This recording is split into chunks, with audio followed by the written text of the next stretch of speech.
A year a difference makes, or so they say.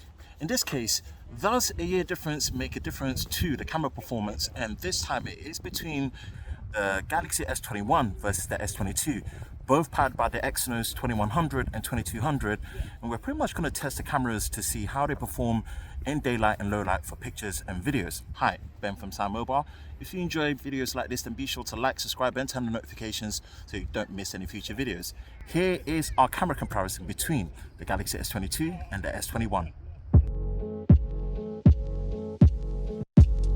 Let's start with the daytime shots. With the ultra-wide and the wide sensor, mainly with the ultra-wide, the S22 has more overall saturation compared to the S21.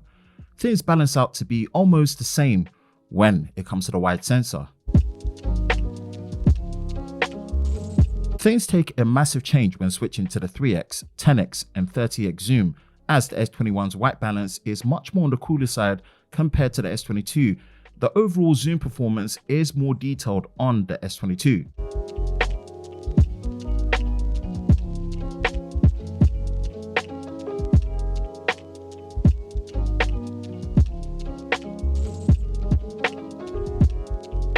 These last set of landscape photos stay consistent to what we've already analyzed before, but one thing I did notice is that the shadow detail performance is slightly better on the S21 when comparing the ultra-wide lenses.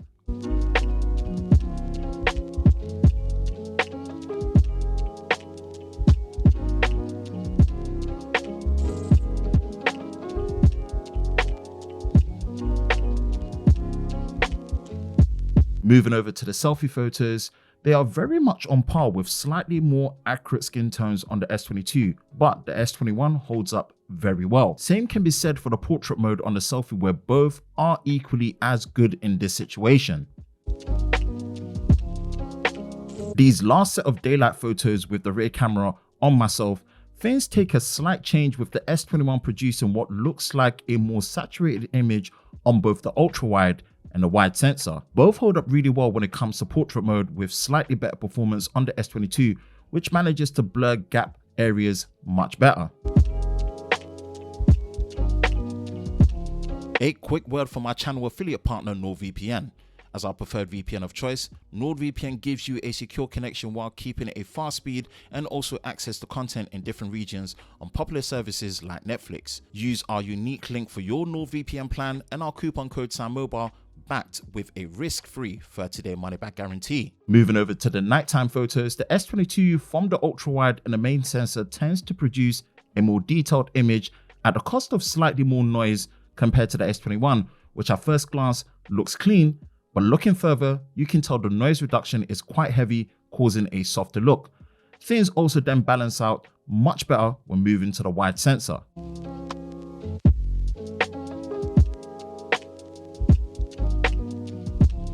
In extreme low light, the best performance occurs when using the wide sensor compared to the ultra wide, especially when using night mode.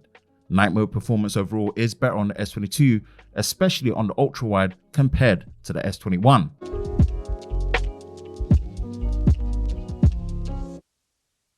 For low light selfies, the best results arise when using a front screen flash on both cameras, with the S22 producing slightly better results. For some reason, when using night mode on the S22, even after multiple takes, it was struggling to catch focus, whereas the S21 had no such issue. These last set of low light pictures of myself with the rear cameras with and without night mode active on the ultra wide and the wide sensor, the S22 definitely produces better results, especially when looking at night mode on the ultra wide and also night mode when using portrait mode as well.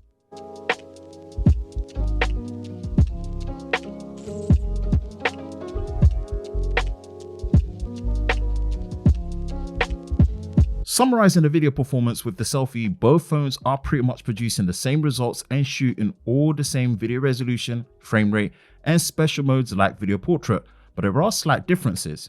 Video stabilization overall is slightly smoother on the Galaxy S22. Video portrait mode quality is slightly better on the S22, and also better video stabilization in this mode as well, although be warned, it does come at the cost of an additional crop. For the rear camera, when comparing the main sensor, the S21 has a more saturated look when it comes to the video. Things balance out to be near enough the same when switching to the ultra-wide, but one thing I noticed with the ultra-wide on the S22 is that it struggles with heavy lens flare when in this high brightness situation.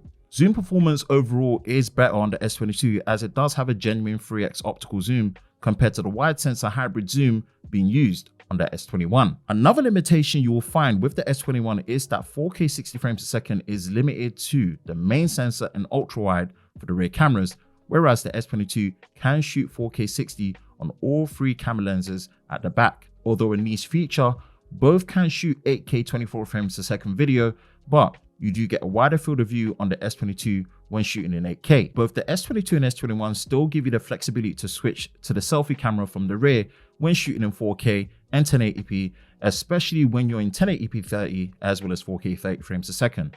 For nighttime video on the rear cameras, both produce the best results when sticking to the main wide sensor, as the ultra wide struggles even more. That being said, the S22 performs overall better in nighttime video with less overall noise.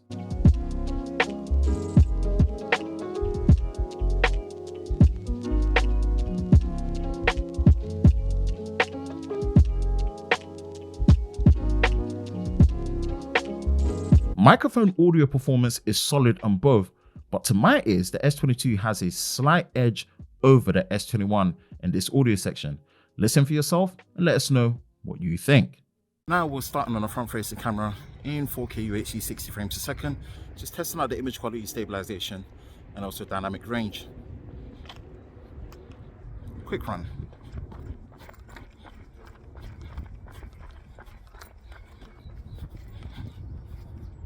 Now we're in the rear camera in 4K UHD 30 frames a second on the main sensor at the moment, just testing out the image quality, stabilization, and the dynamic range. Quick run.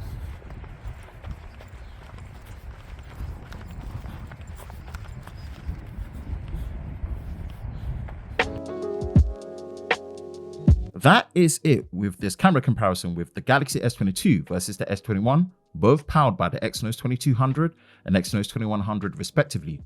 Are you surprised by the results? Let us know your thoughts in the comment section below. For the latest news in the world of Samsung Daily, be sure to visit us at SamMobile.com. For the latest videos on YouTube with SamMobile TV, be sure to like, subscribe, and turn on notifications, and we will see you next time.